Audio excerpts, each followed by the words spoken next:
Pegawai Kementerian Luar Negeri Arya Daru Pengayunan ditemukan tewas dalam kondisi kepala terlilit lakban di kamar indekosnya di kawasan Menteng, Jakarta Pusat, Selasa 8 Juli 2025. Polisi pun masih menyelidiki penyebab kematian misterius ini. Beragam spekulasi mulai bermunculan di publik, khususnya terkait tugas Arya di Kemenlu. Sudah adakah fakta-fakta yang terkuak dari penyelidikan sementara pihak kepolisian? Wakil Kepala Satuan Reserse Kriminal Kepolisian Resor Jakarta Pusat Komisaris Sigit Karyono dalam olah tempat kejadian perkara Rabu 9 Juli menyebut tidak ditemukan adanya dokumen atau barang mahal yang hilang dari kamar Arya.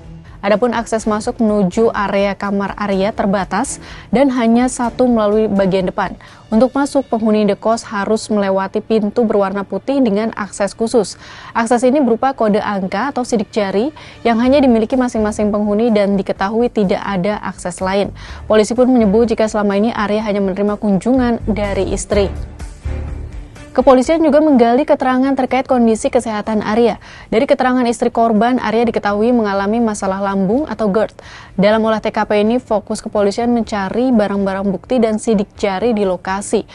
Sejumlah kamera pengawas di dalam dan luar penginapan tersebut terus dikumpulkan oleh polisi.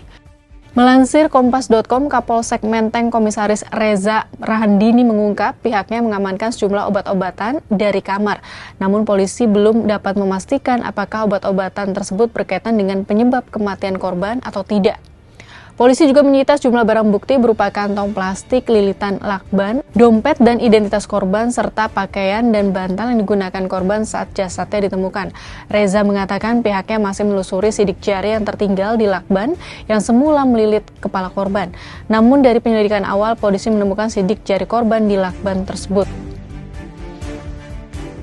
Direktur Perlindungan Warga Negara Indonesia Kementerian Luar Negeri Yuda Nugraha saat memberi pernyataan di rumah duka sebelum melepas jenazah Arya Daru untuk dimakamkan di Kelurahan Banguntapan Kabupaten Bantul, DI Yogyakarta menyebut beberapa rekam jejak kerja Arya. Arya Daru Pengayunan dikenal sebagai sosok yang menyenangkan dan ceria. Dia juga selalu berdedikasi dalam tugasnya dan suka menolong orang, termasuk banyak membantu warga negara Indonesia yang mengalami masalah di luar negeri. Yuda menyebut jika Arya pernah membopong anak-anak telantar WNI di Taiwan. Ia juga ikut turun mengevakuasi WNI saat gempa Turki beberapa waktu lalu dan terakhir ikut mengevakuasi WNI dari Iran. Arya pun pernah menjadi saksi kasus tindak pidana perdagangan orang di Jepang, namun kasus tersebut sudah lama selesai. Arya bergabung dengan diplomat di Kementerian Luar Negeri sejak 2014 dan ditugaskan di Direktorat Perlindungan WNI yang dipimpin Yuda pada 2022. Selama berkarir, Yuda mengatakan Arya telah menjalani berbagai macam penugasan. Ini termasuk penempatan tugas di Kedutaan Besar Republik Indonesia atau KBRI Dili di Timor Leste dan KBRI Buenos Aires di Argentina. Kemenlu sebenarnya sedang mempersiapkan acara perpisahan untuk Arya yang akan berangkat bertugas ke KBRI Helsinki di Finlandia akhir bulan ini.